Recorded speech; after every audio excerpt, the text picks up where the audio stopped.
Welcome to my YouTube tutorial. In this particular tutorial, I shall be teaching you how to cut and sew this particular type of polo with zipper at the front, then round neck. We get your fabric about 1.5 yards of fabric. The first thing you do, you check the most stretchy part. Since it's stretchy two-way, you are going to use the stretchy part as the wide side. That's going to be the width. That's what you're going to be using. So the most stretchy part, that's what we're using. So we first of all we draft the back panel. The back panel, the sizes I'm using here is the bust is 48. I'm doing extra large, and the length is going to be 31 inches.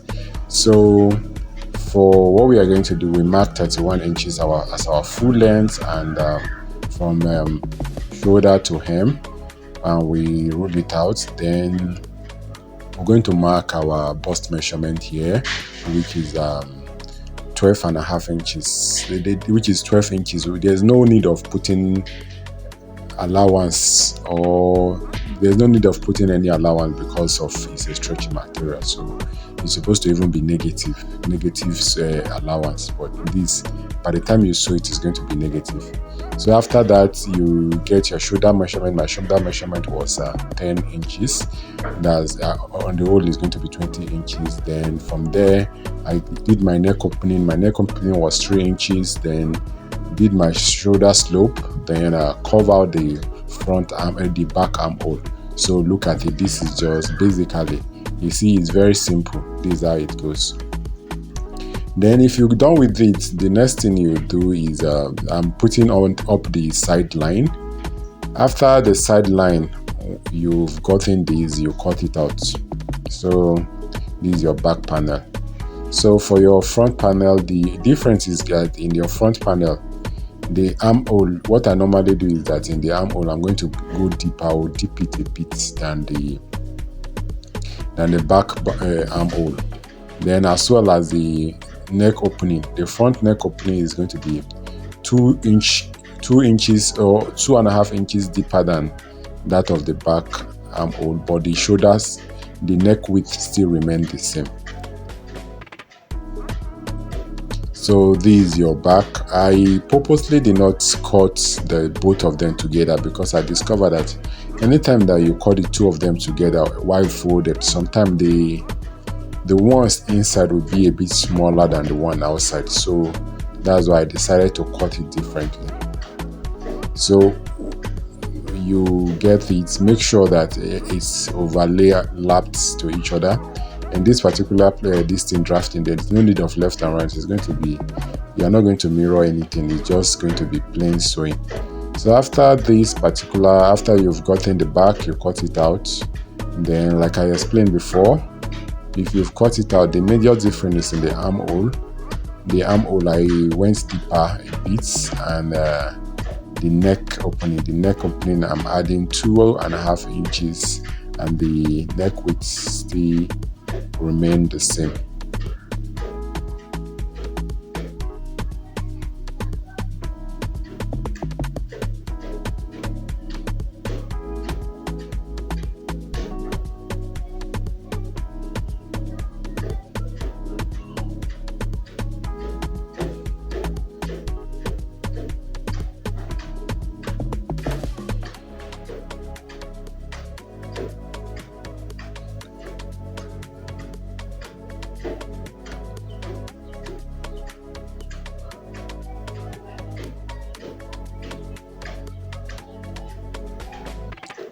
So when you're done with the armhole, you're going to measure the armhole. I measure this one as 11, so that means it's going to be 22. Then I'm going to cut out my sleeve. For your sleeve tutorial, you know, there are professional ways of cutting sleeve. This one I'm only using freehand because I'm already used to it and it still comes out fine. So I'm going to be using my freehand in this particular one. These I folded it into 2. Then since it's 11, I make sure that folding is going to be 10 inches. Then my sleeve cap height, I'm using 5 inches. I marked the sleeve cap out as 5 inches. Then that's my bicep line. Then I measured it, make sure that it's that 11 inches of which I measured.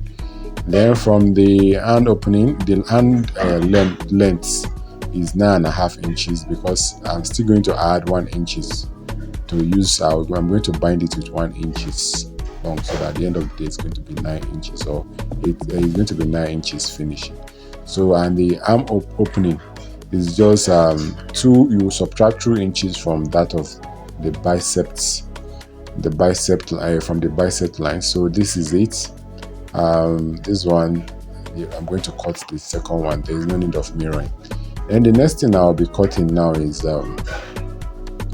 for the band. For the band, I'll be using this particular one for the neck band and for the hand band. So it's enough for me for the hand band. So basically, it's done with this. See, this one was enough for the neck and the hand band. So when we are cutting later, we're going to treat that. Now, if you're sewing, what you are going to do is that you go to the wrong side of it, because it's stretching material. You will be using interface. That you're going to put interface on it. When you're done putting the interface on the wrong side, that's where you're going to put the interface, so that it will not be stretchy while putting your zipper. So the next thing you're going to do is to fold it into two, then use your pressing iron and press it out so that you have a crease line. So when you get a crease line, that indicates the middle point of it. Then you will there are different ways of which you can handle this. If you like, okay, in my next tutorial, this particular tutorial, then okay, you can tear it out and mark it. I'm marking it as 6.5 inches long at the midpoint of it. Then I marked a line 0.5 inches from that from the middle point on both sides of the line. That is where my zipper is going to be. So I take my zipper. I make sure that while putting my zipper, I'm going to be using zipper foot, so that it will be closer. It will be closer to the zip. You can as well make use of ordinary zip tools. Then this is how it's been cut. So I'm going to drop a link in the description box to tell you my previous videos, of which I already show how to sew this. During the course of my tutorial, I wanted to make it full, but somehow I did not press the record button and I skip it. But since I already have the video before, I already made a video on how to put zipper on the front in the front polo. Then what I didn't really teach then is how to cut that polo in particular. So this is it. Or you take this and put your zipper. While putting your zipper, you're going to turn it upside down, then you fix it. So this is how it's been done.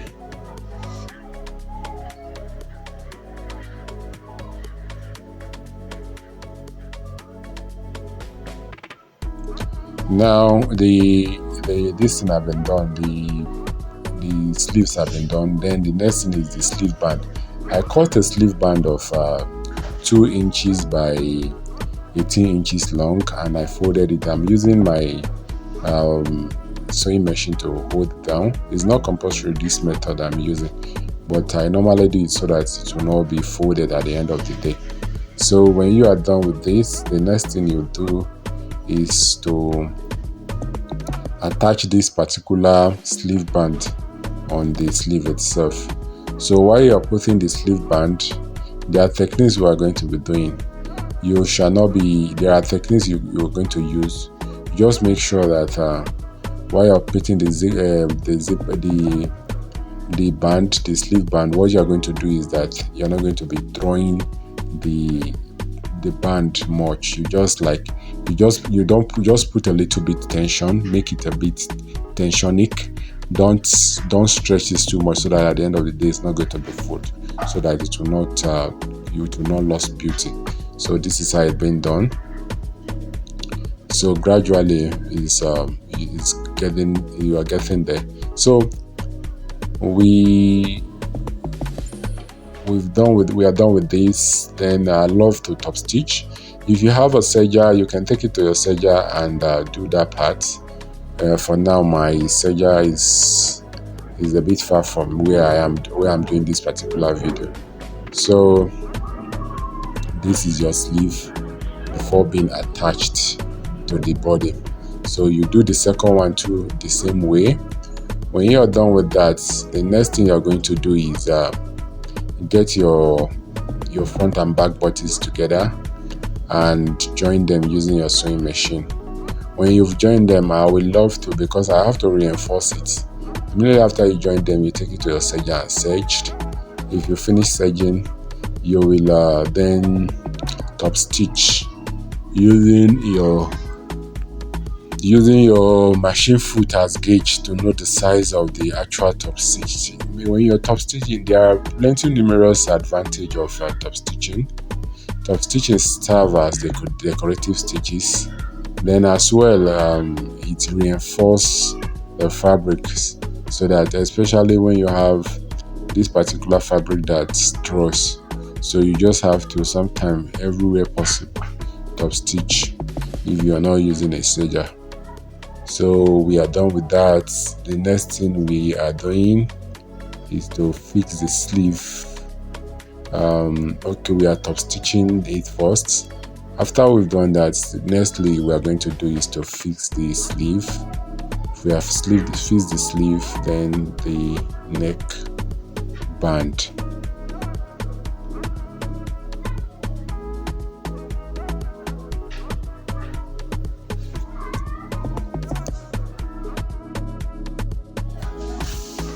So when you're done with fixing the shoulder together, you notch the midpoint of you've notched the midpoint of your sleeve. Then you're going to be attaching it from the middle. So gradually, you just make sure that that midpoint that you notched it corresponds with the mid shoulder of the shoulder. So when you are done with that,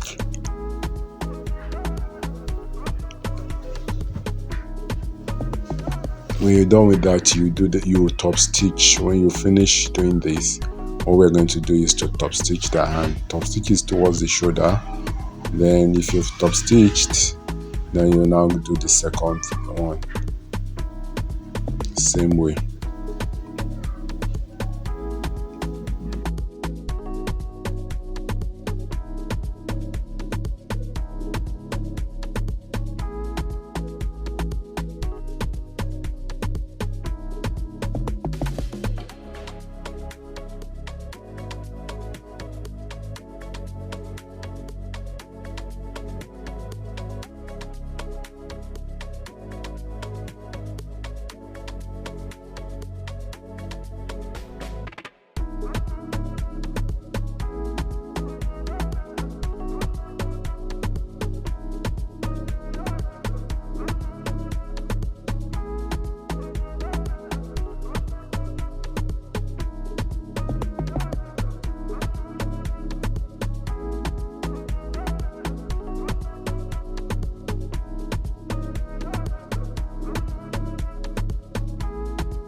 So when you are done with that, with joining the sleeve, the next thing you're going to go to the neck and bring them together and measure it out. So the length is 20 inches.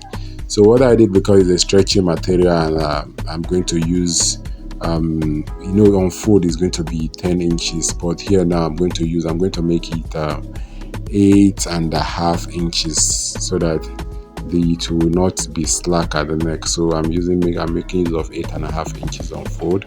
So by the time it's complete, it's going to be 17 inches. So I ensure I notch it. After I notch it, I use my machine to hold it down. Then I'm going to attach to my fabric. I'm going to attach to the polo. Then at the front of it, after you do that, the next thing is to top stitch. Then you hem your clothes. So that's the end of this particular tutorial. If this particular tutorial makes sense to you, kindly subscribe to my YouTube channel, and don't hesitate to ask us if there's anything you want us to do for you. Thank you for watching. Thank you for always being there. Please kindly share my videos, like and comment. Thanks a lot.